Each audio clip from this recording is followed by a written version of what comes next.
आप सभी का स्वागत है आज इस वर्कशॉप में। हम लोग हर साल इस तरह की एक वर्कशॉप ऑर्गेनाइज कराते हैं अपने जितने भी हॉस्पिटल्स हैं अलग अलग टॉपिक्स के लिए। तो प्रेजेंटली आज जो टॉपिक मुझे अलर्ट हुआ है वो है health benefit packages and unspecified packages. तो बेसिकली आप सभी को पता है कि हेल्थ बेनिफिट पैकेजेस जब स्कीम स्टार्ट हुई थी 2018 से, तो लगातार कुछ ना कुछ उसमें एड ऑन होता गया है। स्टार्टिंग में बहुत कम पैकेजेस थे, फिर 2019 में और पैकेजेस बढ़े, 20 तक और पैकेजेस कुछ ऐड हुए, और अब 2024 में हम लोग जो वर्क कर रहे हैं HBP 2.2 पे, जिसमें अप्रोक्सीमेटली लगभग 2000 के अराउंड हमारे पैकेजेस हैं। तो लगातार जितने भी आपके सुझाव आते हैं या NHO को बाकी हॉस्पिटल्स लिखते हैं कि ये पैकेज होना चाहिए हेल्थ बेनिफिट पैकेजेस में, तो समय समय पर उसमें एड ऑन पैकेजेस होते रहते हैं। तो ये लिस्ट धीरे धीरे ग्रेजुअली ये बढ़ रही है। तो बेसिकली जो सबसे पहली बात है कि क्यों हमको आवश्यकता पड़ती है कि ये ग्राफ है हमारा। जब हम लोग स्टार्ट किए थे, जब ग्राफ है ये हम जब स्टार्ट किए थे तो टोटल स्पेशलिटीज़ और पैकेज एंड प्रोसीजर का जो ग्राफ है वो ग्रेजुअली बढ़ रहा है। इनिशियली इट वाज अराउंड 25 हमारे स्पेशलिटीज़ का वो थे, number of procedure was around 1400। उसके बाद 2.0 वर्जन आया जो 2019 में लॉन्च हुआ, उसमें और बढ़े धीरे धीरे। अब हमारे पास लगभग 1949 लगभग 1950 पैकेजेस हमारे पास हैं, जो कि लगभग 27 स्पेशलिटीज़ को कवर करते हैं। और इसमें हम लोग जो टोटल स्पेशलिटीज़ कवर करते हैं जो उनका ही सब है, जनरल मेडिसिन है, पीडियाट्रिक मेडिकल मैनेजमेंट हुआ, न्यूनेटल हुआ, मेडिकल ऑन्कोलॉजी हो गई, रेडिएशन ऑन्कोलॉजी हो गई, मेंटल डिसऑर्डर हो गई। जो रेड से फ्लैग्ड हैं वो अभी वो हैं जो 2.2 में ऐड हुए हैं। फॉर एग्जांपल पैलिएटिव केयर जो नॉर्मली कैंसर पेशेंट थे, कीमोथेरेपी जा रहे थे, उनके साइड इफ़ेक्ट्स के लिए बेसिकली फिजियोथेरेपी और रिहैब वाले कुछ पैकेजेस ऐड हुए हैं। तो जो रेड से हैं अभी recently organ transplant, tissue transplant में कुछ ट्रांसप्लांट हमारे में ऐड हुए हैं। These are the common specialities like general surgery, ophthalmology, OBG, orthopaedics, and ये सब surgical process around 1251 and the medical procedure are approximately 696। अब इसमें एक कॉलम, अब जरूरत क्या पड़ी अनस्पेसिफाइड पैकेजेस की, अब मैं इसी पे आ रहा हूँ। तो कई बार क्या है, हमारे हॉस्पिटल में पेशेंट आया, आप अगर वो नॉर्मल आयुष्मान भारत का पेशेंट है तब तो चलो हमारी एक जिम्मेदारी बनती है, हमारी एक रेस्पॉन्सिबिलिटी रहती है कि उस स्कीम के तहत हम उसका इलाज करना हमारी एक रेस्पॉन्सिबिलिटी बनती है, तो हम उस पेशेंट को मना नहीं कर सकते। तो इसके लिए एक प्रोविज़न किया NHA ने, TMS में एक प्रोविज़न किया कि कोई भी मरीज आयुष्मान भारत का अगर आपके हॉस्पिटल में आता है और यदि उसका पैकेज जो नॉर्मल हमारे हेल्थ बेनिफिट पैकेज में अवेलेबल नहीं है, तो हॉस्पिटल को एक विंडो दी गई TMS में, एक अनस्पेसिफाइड पैकेज की तरह उस पैकेज को वो रेस कर सकता है। इसमें भी जो पैकेज अमाउंट है, मतलब जो कॉस्ट आयुष्मान का रहता है 5 लाख तक की लिमिट इसमें भी रहती है। इसमें हमारे पास 2 अप्रूवल स्टेजेस हैं। अप टू 1 लाख का अप्रूवल हमारी CMM के द्वारा किया जाता है। उससे ऊपर के अप्रूवल के लिए हम लोग बेसिकली ऑफलाइन अप्रूवल लेते हैं प्रिंसिपल सेक्रेटरी से, उसके बाद उसको पोर्टल पे हम लोग अप्रूव करते हैं। तो जो भी पैकेजेस आपको लगता है कि हमारे हेल्थ बेनिफिट पैकेज में नहीं अवेलेबल है और पेशेंट को उसकी ज़रूरत है, तो हम उसको as a unspecified package raise करके TMS पे ब्लॉक कर सकते हैं। हमारी एक मेडिकल टीम है, उसको रिव्यू करती है, सर्टेन कंडीशंस हैं, वो मैं आगे वाली स्लाइड में आपको बताऊंगा कि क्या क्या कंडीशन है, कौन किस तरह के अनस्पेसिफाइड पैकेज आप रेस कर सकते हैं। तो कॉमन तो ये हो गया कि that should be not a part of health benefit packages 2.2, यानी वो या उससे संबंधित या कोई भी उससे सिमिलर पैकेज हमारी स्कीम में हेल्थ बेनिफिट पैकेज में नहीं अवेलेबल है। तो पहला क्राइटेरिया ये है। कुछ अलग अलग हैं, जैसे कि फॉर एग्जांपल कोई कॉस्मेटिक प्रोसीजर है, लाइक लाइपोसक्शन हो गया या बैरियाट्रिक सर्जरी हो गई, तो इस तरह के एस्थेटिक प्रोसीजर भी हम लोग उसमें नहीं लेते। या ऑलरेडी आपका एक कोई पैकेज है और उसमें आप एड ऑन करके अनस्पेसिफाइड करके कुछ लेना चाहते हैं, वो हम नहीं कर सकते। या दोज पैकेजेस जो लगता है हमारे पब्लिक हॉस्पिटल के लिए रिजर्व है, आपको लगता है कि हम उसको अनस्पेसिफाइड करके प्राइवेट हॉस्पिटल लेना चाहते हैं, तो वो भी पॉसिबल नहीं, उसके सर्टेन कुछ गाइडलाइंस हैं, वो मैं आपको अगली स्लाइड में बताता हूँ। तो हाँ, ये मैं वापस हेल्थ बेनिफिट पैकेज पे जा रहा हूँ। तो मैक्सिमम हॉस्पिटल्स को ये पता नहीं रहता है कि किस किस स्पेशलिटीज़ में कौन कौन से पैकेजेस अवेलेबल हैं। तो यहाँ सभी 100 बेडेड हॉस्पिटल के रिप्रेजेंटेटिव हैं। तो मेरा मानना ये है, आप अपने हॉस्पिटल में जब क्लेम का जो भी डॉक्यूमेंटेशन अपलोडेशन होता है वो आपके आयुष्मान मित्र द्वारा किया जाता है। तो हर विभाग, हर डिपार्टमेंट में आपके JRSR होते होंगे, उनको एक हेल्थ बेनिफिट पैकेजेस की एक लिस्ट कम से कम प्रोवाइड कर दें कि भाई न्यूरो सर्जरी में ये पैकेजेस है, यूरो सर्जरी में ये है, पीडियाट्रिक सर्जरी में ये पर्टिकुलर पैकेज है। एटलीस्ट उनको एक नॉलेज रहे कि ये पैकेजेस हमारे पास ऑलरेडी है। तो उसके लिए NHA का पोर्टल है। NHA में आप ABPMJ में जाएंगे, वहाँ पर हॉस्पिटल का एक पोर्टल दिखाई देगा। उसमें जब नीचे सर्च करेंगे तो आप HBP 2.2 का पूरा एक PDF फाइल आ जाएगी। आप उसको डाउनलोड करके हर डिपार्टमेंट वाइज शेयर कर ले, स्पेशलिटी वाइज, ताकि एटलीस्ट उनको पता रहे कि हमारे पास इस स्पेशलिटी में इतने सारे प्रोसीजर्स ऑलरेडी हमारे पास हैं। तो ये हमारे आयुष्मान भारत UP से भी आप डाउनलोड करते हैं, लेकिन यूजुअली कभी कभी हम लोग उसको अपडेट नहीं कर पाते हैं, या कोई नया एड ऑन पैकेज ऐड हुआ है, या HBP से रिलेटेड कोई नई गाइडलाइन जारी हुई है। तो सिंपल लिंक है, आप NHA की वेबसाइट पे जाइए, उसमें PMJY आप क्लिक करिए, उसके बाद हॉस्पिटल एक वो आएगा, हॉस्पिटल में जाइए, उसके नीचे सबसे होगा HBP 2.2। आप जितने भी डाउनलोड्स हैं वहाँ से डाउनलोड करके आप उसका प्रिंट लेके आप या अपने कंसर्न डिपार्टमेंट के साथ शेयर कर सकते हैं। अब मैं वापस अनस्पेसिफाइड पैकेज पे आ रहा हूँ। बेसिकली क्या क्या हम अनस्पेसिफाइड पैकेज में करते हैं। नॉर्मली सब जो एसेंशियल चीज़ें हैं वही हैं। तो the beneficiary should be part of PMJY, वो तो एक मैंडेटरी प्रोसेस है कि भाई आयुष्मान का लाभार्थी हम उसी के लिए, अब आयुष्मान हो या बेसिकली और जो बाकी हमारी स्कीम है दीनदयाल, उन सब के लिए भी यही लागू होता है। That person should be a part of our scheme. Second one is, उसके पास कोई भी जब जैसे नॉर्मल आप प्री-ऑथ करते हैं, उसका आधार लेते हैं, कोई भी आइडेंटिटी प्रूफ लेते हैं, उसके पास एक आइडेंटिटी प्रूफ होना चाहिए। Relevant document performing that procedure, इस पर मैं आ जा रहा हूँ कि अब हमको जस्टिफाई करना पड़ता है कि हमको इस अनस्पेसिफाइड पैकेज की जरूरत क्या है, क्यों हम इसको जो नॉर्मल है उसके सिमिलर और अल्टरनेट पैकेजेस हैं उनकी जगह लेना है। This is the only procedure कि भाई हम इसके बिना इस पेशेंट का हम केयर नहीं कर सकते हैं। तो आपका जो भी कंसर्न है HOD रहता है, आप उसे एक फॉर्मेट में एक पूरे रिलेवेंट डॉक्यूमेंट के साथ लगा के उसकी इन्वेस्टिगेशन, उसकी रिपोर्ट्स सब लगा के आप प्रोसेस करते हैं कि this is the procedure, this is the only procedure, it is required for that particular patient. तो ये भी एक बहुत जरूरी सेकंड लास्ट पॉइंट है कि जो भी उसमें basically it's only for the surgical procedure. मैं आप क्लियर कर दूं, अनस्पेसिफाइड हम यूजुअली सर्जिकल प्रोसीजर के लेते हैं, या कुछ मेडिकल इंटरवेंशन प्रोसीजर्स हैं जो कि कार्डियोलॉजी के हैं, जैसे लाइक AICD और CRT-D डिवाइसेस, पेसमेकर से रिलेटेड कुछ डिवाइसेस हैं, उन सब के लिए। तो उसके लिए सबसे जो पब्लिक हॉस्पिटल को तो नॉर्मली एक प्राइस ब्रेकअप कंज्यूमेबल का, इम्प्लांट्स का, जो कि उनकी इंडोर उनका एक फार्मेसी सेंटर होता है, वहाँ से वो कॉस्ट ऑफ कंज्यूमेबल या एस्टिमेट ले लेते हैं। लेकिन प्राइवेट हॉस्पिटल के लिए क्या होता है कि कोई स्पेसिफिक नहीं होता कि प्राइस रेंज हम इसकी क्या कोट करें। फॉर एग्जांपल कोई X प्रोसीजर है और हम उसका रेट, क्योंकि हॉस्पिटल क्लेम करेगा 70,000, पब्लिक हॉस्पिटल करेगा हो सकता है 90,000, प्राइवेट हॉस्पिटल करे उसको वो 1,10,000। तो उसके लिए क्या हम लोग एक बेंचमार्क लें कि भाई वो प्राइस जस्टिफाइबल हो।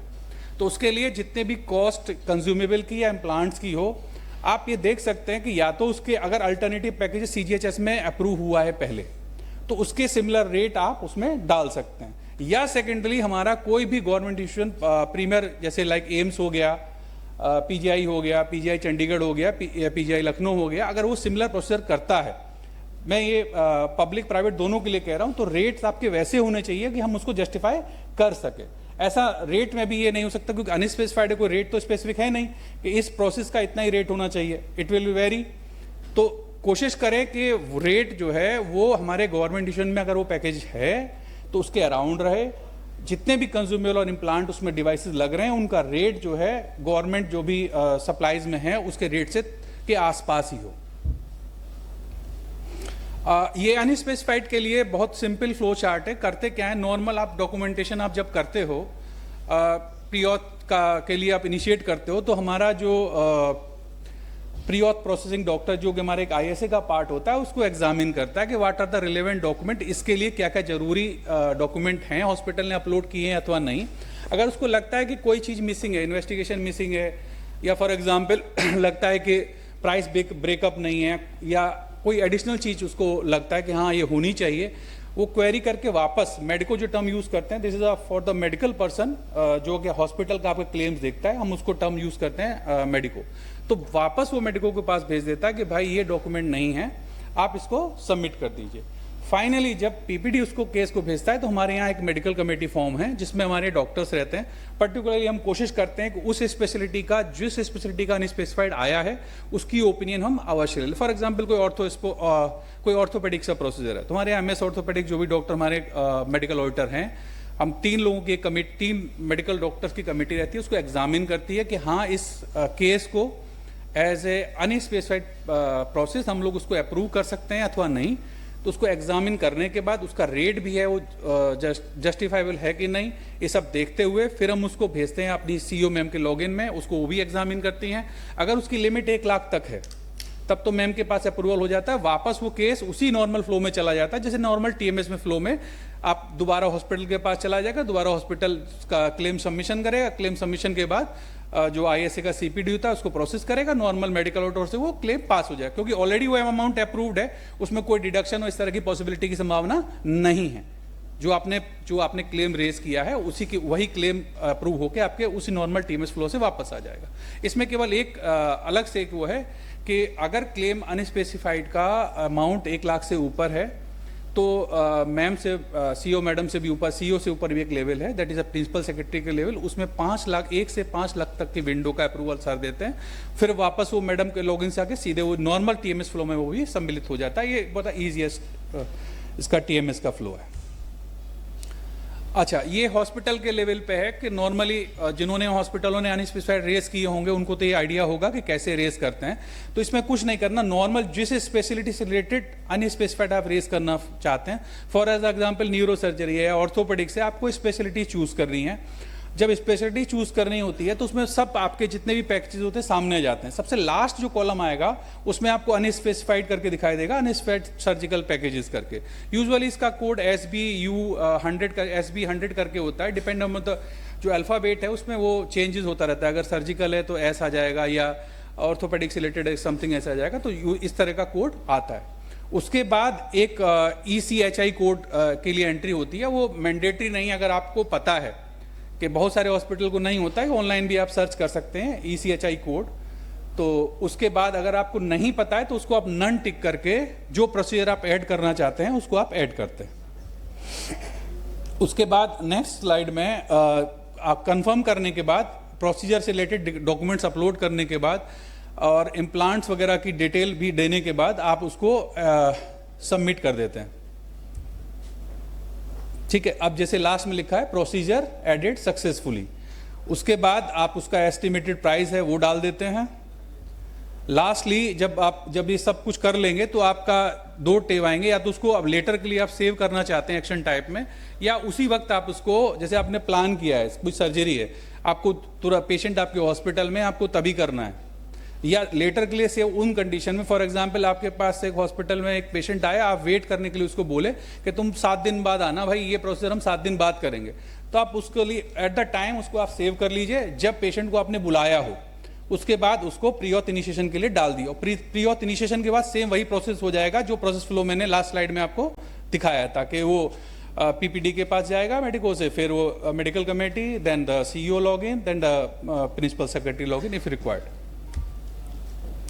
अब इसमें डूज और डोंट्स की बात आ रही, जो मैं नॉर्मली बता रहा था कि मेडिकल अनस्पेसिफाइड के लिए हम यूजुअली रिक्वेस्ट जो मेडिकल प्रोसीजर है उसकी नहीं लेते हैं। Pre authorisation is mandatory. Name of the procedure mention वो आपको डालना ही पड़ेगा। प्राइस के लिए मैंने आपको बता दिया कि वो जस्टिफ होना चाहिए, जितना भी इन्वेस्टिगेशन का है, प्रोसीजर कॉस्ट है, कंज्यूमेबल की कॉस्ट है, पोस्ट ऑप केयर है, वो ये सब चीज़ें। क्या क्या नहीं हमको करना है मेडिकल पैकेजेस के लिए, हम अनस्पेसिफाइड के लिए रेज ना करें। हाँ हाँ, वो मैं उसी पर था। तो इसमें 2 चीज़ मिसिंग हो गई, मैंने बड़ा अच्छा याद दिलाया कि कई बार एक अभी रिसेंटली था, एक रीनल ट्रांसप्लांट का एक पेशेंट था। तो बेसिकली हमारा रीनल ट्रांसप्लांट का पैकेज हमारे एचबीपी में है अवेलेबल, लेकिन पेशेंट का जो वॉलेट में 3 लाख था, लेकिन हॉस्पिटल ने ये एक हमारे पास अनस्पेसिफाइड रेस किया कि जो नॉर्मल पैकेज रेट हैं उससे हम कम डिमांड कर रहे हैं, आप इसको एज अनस्पेसिफाइड अप्रूव कर दीजिए, क्योंकि पेशेंट के पास उतना वॉलेट अमाउंट था नहीं। तो उस तरह के केसेस में भी आप ये कर सकते हैं लेकिन उससे कम रेंज का होना चाहिए, ज़्यादा का नहीं होना चाहिए अगर हमारे पास एग्जिस्टिंग पैकेजेस है। दूसरी चीज़, कई स्टेट से भी ये आती है। फॉर एग्जांपल आपके पास अभी पीजीआई चंडीगढ़ में शायद वहाँ पर 2.1 यूज़ कर रहे हैं, उनके पास वो पैकेजेस नहीं है जो अभी HBP 2 में है। तो ऐसे स्टेट में क्या कर सकते हैं, आपको लगता है कि नए वाले में है, चूंकि हम स्टेट में काम कर रहे हैं, तब उनके लिए आप अनस्पेसिफाइड रेस कर सकते हैं। हमारे पास आता है कि ऑलरेडी हमारे पास पैकेज में वो दिखता है 2.2 में, लेकिन पीजीआई चंडीगढ़ जो है उसको 2.1 यूज कर रहा है, तो उसको पैकेज वो नहीं दिख रहा है, तो वो एज ए अनस्पेसिफाइड हमसे मांग लेता है, तो हम उसको अप्रूव कर देते हैं कि रेट इसलिए होता है क्योंकि हमारे पास 2.2 में उसका रेफरेंस रेट ऑलरेडी अवेलेबल है। तो इस तरह के केसेस में ये अप्रूव किया जा सकता है। जो मैंने बता दिया, गवर्नमेंट रिजर्व पैकेजेस को नहीं आप बुक कर सकते हैं। Random non specific aesthetic process के लिए इम्प्लांट, वो सब बता दिए। इंडिविजुअल ड्रग डायग्नोस नहीं कर सकते हैं। एड ऑन के लिए नहीं कर सकते हैं। अगर आपने HBP 2.2 से कोई ऑलरेडी पेशेंट का एक पैकेज बुक कर रखा है और आप एक एड ऑन के रूप में अनस्पेसिफाइड बुक कर लेते हैं, एक साथ दो इसमें भी नहीं क्लब हो पाएंगे। आपको सिंगली अगर अनस्पेसिफाइड लेना है तो it will be a single package. ये अभी हाल फिलहाल में अभी पिछले 6 महीने में जो आए, हाइपरथर्मिक इंट्रापेनल कीमोथेरेपी, बैंकार्ड ऑर्थोस्कोपिक बैंकार्ड रिपेयर की रिक्वेस्ट रेगुलरली हमारे पास आती रहती है। ये AICD की रिक्वेस्ट हमारे पास आ जाती है, CRTD की काफ़ी आती है।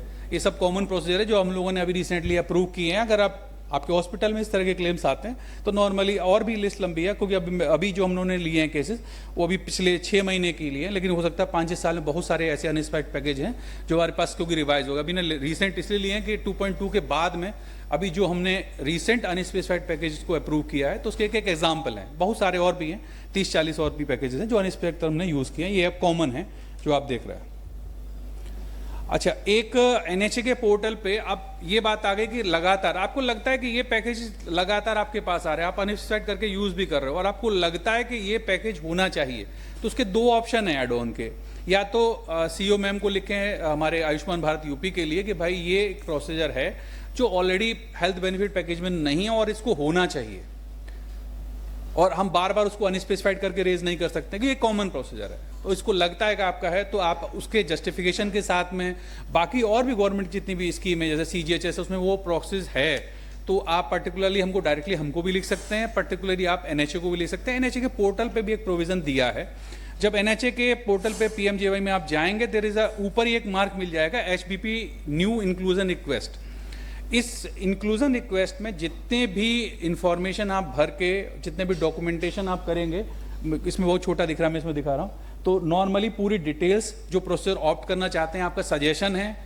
जब भी कोई हेल्थ बेनिफिट पैकेजेस में नॉर्मली एक डॉक्टर्स की कमेटी बनती है, आप लोगों में से हो सकता है किसी को बुलाया जाता हो, मुझे नहीं मालूम है, लेकिन यूजुअली एम्स और PGI चंडीगढ़ और इस तरह के प्रीमियम इंस्टीट्यूट के डॉक्टर्स रहते हैं। लखनऊ से भी हो सकता है KGMC और PGI से बुलाया जाता हो।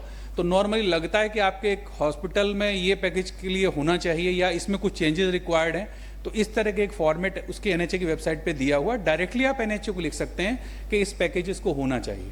तो ये HBP इंक्लूजन का एक रिक्वेस्ट फॉर्म है जो कि NHA की वेबसाइट पे है, आप उसको रेज कर सकते हैं। Second one is quality of claims. मैं इस पे आ रहा हूँ। एक गाड़ी है UP 32 PF 5751 जो गलत जगह पार्क की हुई है, जिसकी भी हो आप जाके उसको प्रॉपर पार्किंग में खड़ा कर दें। अगली स्लाइड जो है वो है quality of claims. Quality of claims का मतलब जरूरत क्यों पड़ रही है हमको इसको बताने के लिए? बेसिकली इसमें नुकसान आप ही का है। 2 तरह से हम लोगों की इसमें प्रॉब्लम आती है। अगर हम प्रॉपर डॉक्यूमेंटेशन और वो सब नहीं करते हैं तो सबसे बड़ी प्रोबेबिलिटी है हमारे क्लेम रिजेक्शन की। क्लेम रिजेक्शन का मतलब आपने प्रोसेस तो किया, मैं नहीं कह रहा हूँ डॉक्टर आपके हॉस्पिटल ने वो पेशेंट का कोई ट्रीटमेंट नहीं किया है या सर्जरी नहीं की है, इट्स अ डिफरेंट थिंग। आपने किया भी है फिर भी आपका क्लेम रिजेक्ट हो रहा है। दूसरी चीज डिले इन क्लेम सेटलमेंट, ये भी पॉसिबिलिटी है। अगर आपका डॉक्यूमेंटेशन नहीं ठीक रहेगा तो हो सकता है जो पेमेंट आपको 15 दिन में मिल जाना चाहिए था वो 3 महीने में मिलेगा। ISA का डॉक्टर क्वेरी करेगा, आपसे एक डॉक्यूमेंट मांगेगा, एक बार में आप दोगे, फिर दोबारा कोई चीज़ नहीं, आपने 2 चीज़ पूछी, आपने एक बार में एक भेजी, एक डॉक्यूमेंट भेजा, दूसरी बार उसने क्वेरी की, फिर उसने कोई दूसरा डॉक्यूमेंट भेजा, तीसरी बार क्वेरी की, उसने वो डॉक्यूमेंट नहीं भेजा, पूरी अपनी PDF भेज दी। तो इस तरह की इसकी ज़रूरत मेरा आप लोगों के लिए कह रहा हूँ कि normally for the claim rejection ना हो ज़्यादा, आपका अमाउंट जितना आप क्लेम करते हो उसमें डिडक्शंस ज़्यादा ना हो, क्लेम सेटलमेंट में डिले ना हो। तो इसके लिए बहुत ज़रूरी है कि हम जो डॉक्यूमेंटेशन TMS पे करते हैं उसकी क्वालिटी अच्छी होनी चाहिए। इसकी ज़रूरत इसलिए पड़ रही। तो इसके लिए completed documentation faster chain claim process एक हेड है ये। तो नॉर्मली इसमें क्या है, मेरा सजेशन यही है कि आप केवल अपने जो भी आयुष्मान मित्र, आरोग्य मित्र, जो भी आपके हॉस्पिटल में जो भी क्लेम को देखता है, सिर्फ उसके भरोसे ना रहें। आप एक चेकलिस्ट डेवलप करें उस पर्टिकुलर प्रोसीजर के लिए। वो चेकलिस्ट आप अपने डिपार्टमेंटल हेड के थ्रू, अपने प्रोफेसर, जो भी आपका डॉक्टर होगा या फिर जो वहाँ का जनरल ड्यूटी मेडिकल ऑफिसर होगा, जो या उस पर्टिकुलर उसका स्टीम में आपका JR कोई काम करता होगा, उसको एक चेकलिस्ट दे दें कि भाई जब भी आप फाइल को अपलोड करने जा रहे हो TMS पे, आप देख लो कि ये डॉक्यूमेंट इस प्रोसीजर के लिए मैंडेटरी हैं, क्या ये सब लगे हैं। ऐसा रैंडमली नहीं, नॉर्मली क्या सभी हॉस्पिटल्स में ऐसा हो रहा है कि नॉर्मली जो उसकी पेशेंट की केस फाइल होती है हम हैंडओवर कर देते हैं आरोग्य मित्र को कि आप उसका क्लेम का अपलोड कर दो। यूजुअल प्रैक्टिस सभी लोग यही कर रहे हैं। मैंने एक दो लोगों से बात भी, उन्होंने कहा हम लोग यही देखते हैं, हमने कोई इंटरनली चेकलिस्ट डेवलप नहीं की है। तो मेरा मानना यह है कि सबसे पहले एक NHA के पोर्टल पे आगे स्लाइड में हमारे पास है, तो NHA के पोर्टल में स्टैंडर्ड ट्रीटमेंट गाइडलाइंस हैं। स्टैंडर्ड ट्रीटमेंट गाइडलाइंस में क्लियर कट इंडिकेटेड है कि इस प्रोसीजर के लिए, इस स्पेसिफिक डिजीज के लिए ये these are the mandatory document and these are the desirable document, वो होने चाहिए।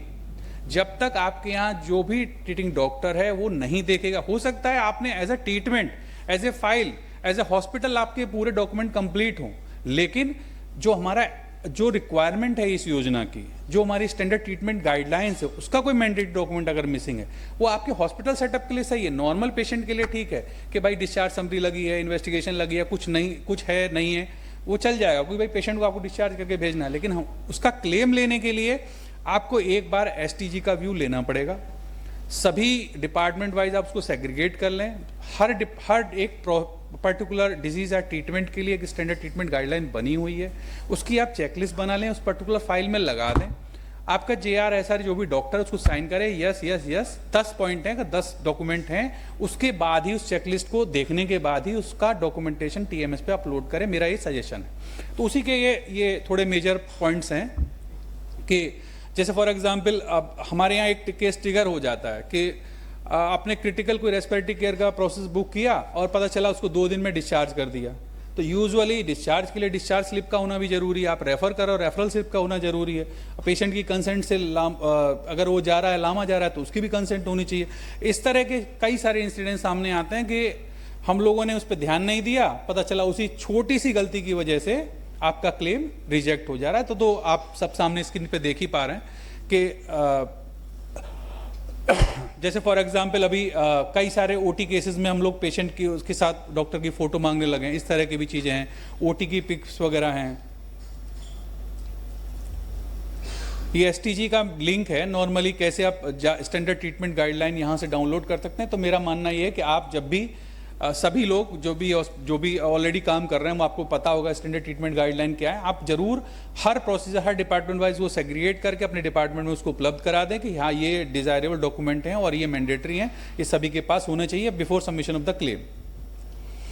अब ये कुछ एग्जाम्पल हैं। In death case mortality audit form, death summary certificate should be provided with the document at the claim submission. ये maximum hospital death summary या हर hospital में, इवन पब्लिक हॉस्पिटल में तो क्लियर कट एक मोर्टेलिटी कमेटी बनी रहती है।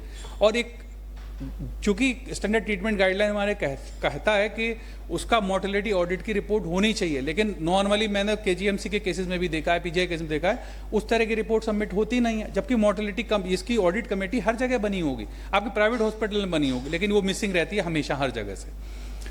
Justification for bioauth was not done at time of discharge should be submitted at the time of claim submission. ये बहुत जरूरी है, अगर डिस्चार्ज के समय नहीं बायोऑथ कर रहे हो तो उसका एक जस्टिफिकेशन होना चाहिए, क्योंकि जैसे ही वो फिगर आउट होता है बायोऑथ डन यस और नो, तो उस कई बार दोनों केसेस में अगर हम दोनों टाइम एडमिशन में तो कंपलसरी है ही, कुछ केसेस में नहीं होता है तो वो सस्पिशियस ट्रिगर हो जाता है। और आप लगातार ऐसे केसेस हुए कि आपका bioauth at the time of discharge नहीं है, वो भी रेड फ्लैग हो जाएगा। तो ये सब चीज़ें, और अगर नहीं हुआ है भाई, पेशेंट की कंडीशन ऐसी नहीं थी या आपका डिवाइस नहीं काम कर रहा था, उसका जस्टिफिकेशन जरूर होना चाहिए कि आपने डिस्चार्ज के टाइम बायोऑथ क्यों नहीं किया है।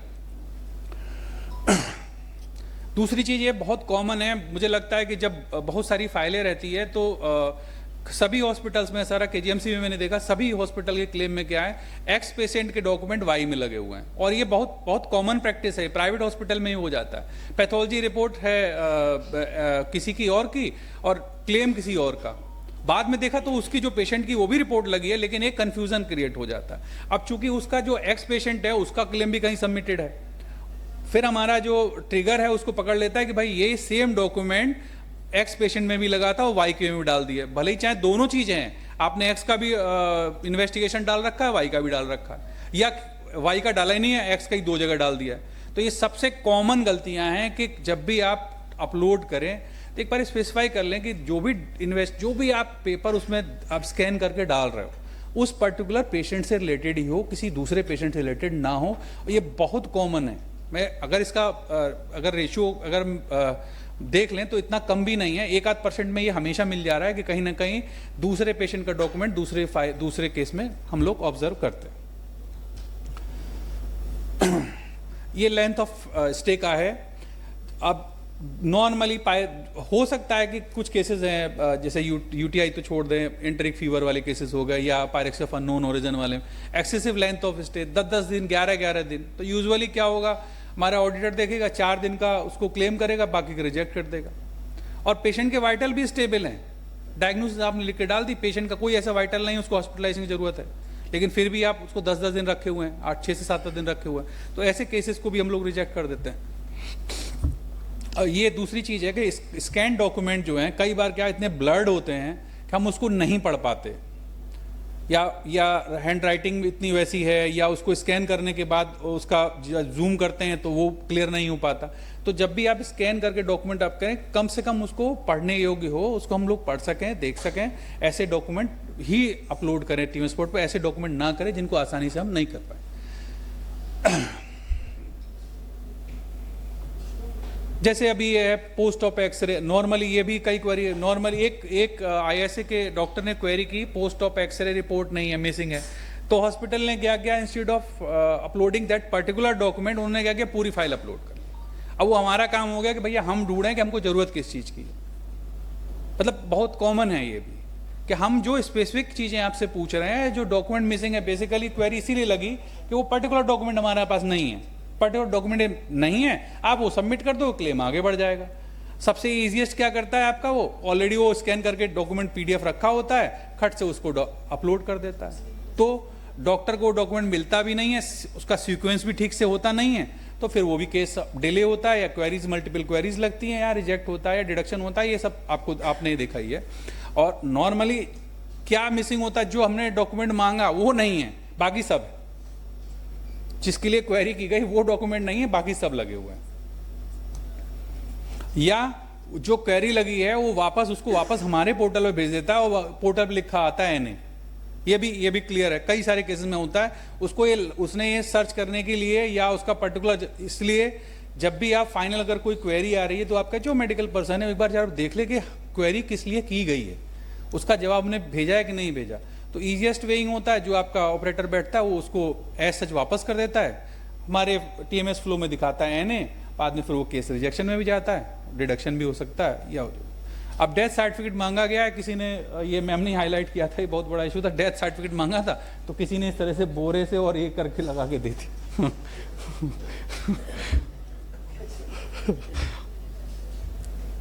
अब कुछ तरह की इमेजेस हैं। अब पता है कि भाई हम पेशेंट का फोटो मांगते हैं तो ऐसी फोटो लगा दी, इसमें पेशेंट ही नहीं दिख रहा है, ना उसका चेहरा दिख रहा है, वो कहाँ लेटा है वो भी नहीं दिख रहा है, और दी तो कोई मॉर्फ फोटो लगा दी। इस तरह के केसेस बहुत है, मॉर्फिंग वाले केसेस तो हमारे पास बहुत हैं कि क्या मांगा है, लगाया क्या है, और किस तरह की फोटोज लगाएं। ये नॉन रीडेबल डॉक्यूमेंट्स के कुछ एग्जाम्पल हैं कि उसमें कुछ समझ में नहीं आ रहा है किसने स्कैन किया है, क्या दिख रहा है, उसको ना हमारे मेडिकल ऑडिटर है उसको पढ़ पाते हैं, फिर भी ये क्वेरी में जाएगा या रिजेक्शन में जाएगा। एक कॉमन जो मिस्टेक्स हैं जो सीपीडी हमारे रेस करते हैं, CPD raise query for the document not attached and expect same the ऐसे अप्लाइज। क्या करते हैं कि आपसे 5 डॉक्यूमेंट मांगे, आपने 3 डॉक्यूमेंट तो भेज दिए, 2 को छोड़ दिया, फिर वो ये होगा एक अगेन प्रोसेस, फिर वो आपसे 2 डॉक्यूमेंट मांगेगा, फिर डिले होगा, फिर आप 2 भेजोगे। तो मेरा सजेशन ये है कि अगर आप जो भी आपसे मांगे, चाहे वो 2 डॉक्यूमेंट मिसिंग हो या 3 हो या 4 हो या 5 हो, आप सिंगल टाइम में उसकी क्वेरी का आंसर कर दें। ये नहीं हो मल्टीपल टाइम में आपने एक बार में क्वेरी का रेस्पॉन्ड करते हुए 2 डॉक्यूमेंट सबमिट किए, फिर अगेन 2 किए, तो ये आपका डिले ही करेगा और आप ही के लिए ये नुकसान जाएगा।